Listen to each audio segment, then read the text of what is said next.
কিরে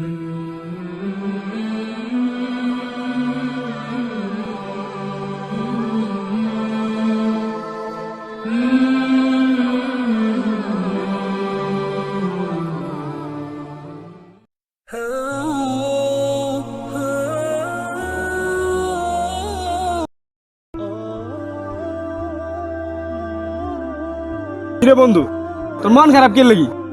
আরে কইস না ভাই, যা শুনলাম দেশের ভিতরে যা চলতে আছে শুনে মনটা পুরো খারাপ হয়ে গেল। আচ্ছা আমাকে লগরে ওরা কই? আরে ওরা তোমার আড্ডাইতেছে। কোন জায়গায়? আর সামনে চল যাই।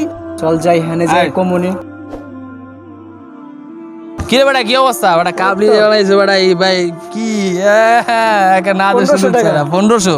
আরে বেটা কে ভাই, ভালো আছো না? আরে ভালো আছি। এ বেটা কি রে, কি অবস্থা? কিরে তোরা তো অনেক মজা আছে তো আজ। মজা থাকবো বেটা, লেডিস গো সানগ্লাস পরে ঘুরোস বেটা, কি মজা আছে। কি রে লেডিস। তোর কি অবস্থা? মন খারাপ মনে হয়? আরে ভাই কে কিছে? দেশে যা চলতে আছে মন খারাপ থাকবো না। দেশে আবার কি চললো? ভাবতাছি আগে থেকে কোরআন শরীফ একটা কিনে রাখবো। একটা কোরআন শরীফ কিনে রাখবি মানে বুঝলাম না। মানে শুনলাম যে ভারতে আদালতে রিট করছে যে কোরআন শরীফের 26টা আয়াত নাকি বাতিল হবে, তার কারণে ভাবতেছি আগে থেকে একটা কোরআন শরীফ। আরে বেটা তোর মতো মগা আমি দুনিয়ায় দেখি না, বুঝছস? তুই কোরআন শরীফ একটা কিনে রাখবি মানে কি বুঝলাম না। কোরআন শরীফ কিনে রেখে কি তুই কোরআন শরীফ কি সংরক্ষণ করবি? কোরআনের মধ্যে স্পষ্টভাবে উল্লেখ আছে যে কোরআন সংরক্ষণ করবো একমাত্র সৃষ্টিকর্তা, এছাড়া অন্য কেউ সংরক্ষণ করতে পারবো না। তোর মতো আমার তো আবুলরা কোরআন শরীফ সংরক্ষণ কি ভাই বুঝলাম না।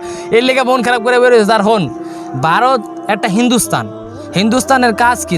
তাদের কাজ হলো, তারা প্রত্যেকটা ধর্মের কাজই হলো কি, যে অপর ধর্মের আঘাত করে কথা কয়। জাস্ট একটা ধর্ম আছে ইসলাম ধর্ম, যারা অন্য কেউ আঘাত করে না। তুই দেখ ভাই, তুই যদি দেখো টিভি দেখো, চ্যানেল, বিভিন্ন সোশ্যাল মিডিয়া দেখো, প্রত্যেকটা সাইডে তুই দেখবি যে মুসলমানরা নির্যাতিত, অন্য ধর্মের লোকেরা কিন্তু নির্যাতিত না। হ্যাঁ, তো সেই দিক থেকে তুই দেখবি যে ওটা হিন্দুস্তান, তারা চাইতেছে যে ভারতের কোরআন পরিবর্তন করার জন্য। এবারে হন, 1400 বছর আগে কোরআন নাজিল হয়েছে, এখন পর্যন্ত কোরআনের একটা হরফ পর্যন্ত পরিবর্তন হয় নাই।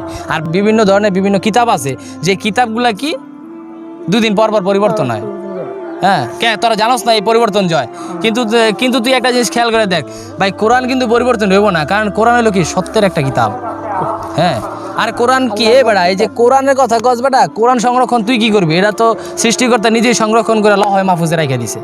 ওইখানে হলো মূল কোরআন রাখার মূল, ওইখানের একটা কপি পৃথিবীতে আল্লাহ পাঠাইছে মানুষের হেদায়েতের জন্য।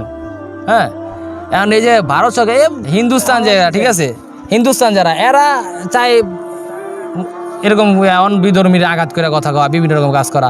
ইহুদি নাসারা প্রত্যেকের কাজই হলো মুসলমানকে লগে বাইচা থাকা, ঠিক আছে?